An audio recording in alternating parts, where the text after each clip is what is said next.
দুনিয়াতে যত অদ্ভুত অদ্ভুত প্রশ্ন সব আপনি মুসা আলাইহিস সালামের মাথা থেকে পাবেন।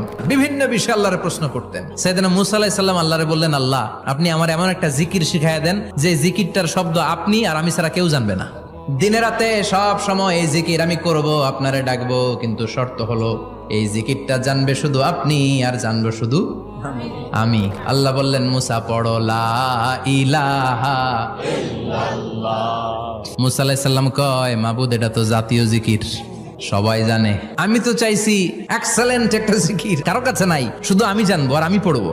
আল্লাহ বললেন, মুসা এই লা ইলাহাকে যদি এক পাল্লায় রেখে দাও, তাম বিশ্ব, সাত আকাশ, সাত জমিনটারে তুলে যদি তুমি আরেক পাল্লায় রেখে দাও, লা রাজাহাত কাফাতু লা ইলাহা ইল্লাল্লাহ, মুহূর্তের মধ্যে লা ইলাহার পাল্লা ভারী হয়ে যাবে। ও মুসা, তুমি যতই এক্সক্লুসিভ জিকির চাও, লা ইলাহার চেয়ে দামি জিকির আমার কাছে নাই।